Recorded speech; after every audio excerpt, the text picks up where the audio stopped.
The ending of The Way of Water isn't too complex, as it wraps up some story beats while setting up the series for the third Avatar movie. Avatar Theory here, hope you're doing well and having a fantastic day, and in this video I will be discussing the end part of The Way of Water, so it goes without saying that there will be major spoilers in here, which is best left to experience in the theater. So go watch it in the theater and then come back here before continuing with this video. Alright, you still here? So after the final battle between Jake and Quaritch, Kiri rescues Tuk and Neytiri in the sinking sea dragon with the help of some glowing yellow fish, which is foreshadowed earlier in the movie. While Lo'ak saves Jake, Spider, interestingly enough, saves Quaritch as he's drowning. After he pulls Quaritch to the rocks, he then ditches Quaritch to be with the Sullys as they are mourning the loss of Neytiri, who died after being shot by Winslet. This will likely come back in the third movie, as the relationship between Quaritch and Spider is certainly an interesting one, but more on that in a different video. After the Sullys gather together, we hear Jake saying, quote, "a son for a son," end quote,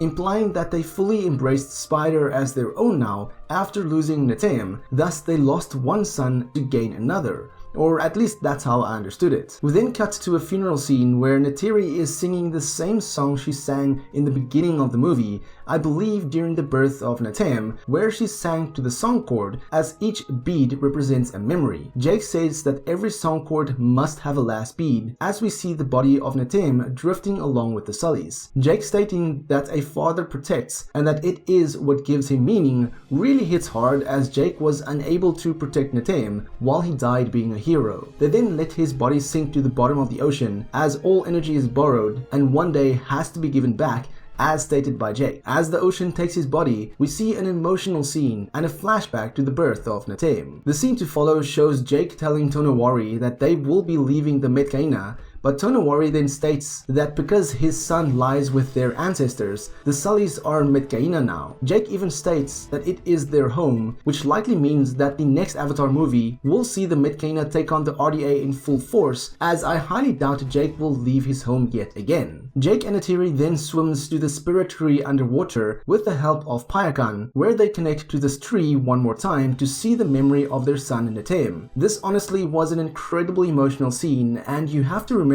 when connecting to the tree, you essentially upload your memories, and Neytiri did in fact connect to this tree around the end of the second act of the movie, when the kids went to the spirit tree. If you watch that scene carefully, you can actually spot Neytiri in the back getting ready to connect his cue to the spirit tree. Way back in the comic Tute's Path, he actually connected to the Tree of Voices often to see Silwanen, Neytiri's deceased sister, so it's not uncommon for the Na'vi to do this to visit past memories. As Neytiri and Jake is connected to this tree, they go back to a memory where Neytiri is catching fish, a scene which we saw early on in the movie and foreshadowed this ending scene, while Neytiri watches her son with his father one last time. Neytiri obviously doesn't know that he died, which made the scene even more heartbreaking to witness, as he even asked Jake why he was sad. The scene cuts back to Jake in a similar manner to what the first movie ended, and Jake says the following, quote, "I see now. I cannot save this family by running. This is our home. This is our fortress. And this is where we will make our stand." End quote, as Jake opens his eyes and it cuts to the title card. This obviously implies that Jake is done running away from the RDA and that the Na'vi will put up a massive fight in the third movie. The RDA now knows where the Metkayina are and that Jake is with them, so I don't see why they would go back to the Metkayina clan unless Jake tries to rally all of the clans together again,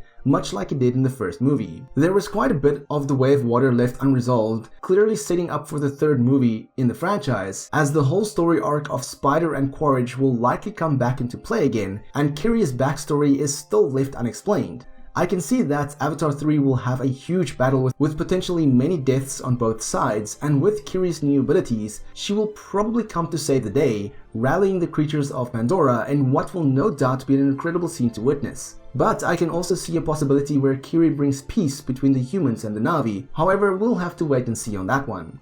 And that was pretty much the ending of The Way of Water explained. Like I said, it isn't too much of a complex ending. However, there may be a few things you missed in this ending, so I do hope this video helped you out a lot. And if it did, then a like would be super appreciated. But if you're new here to my channel and want to stay up to date with everything Avatar related, then be sure to click the subscribe button. Until next time, have a fantastic day and stay safe.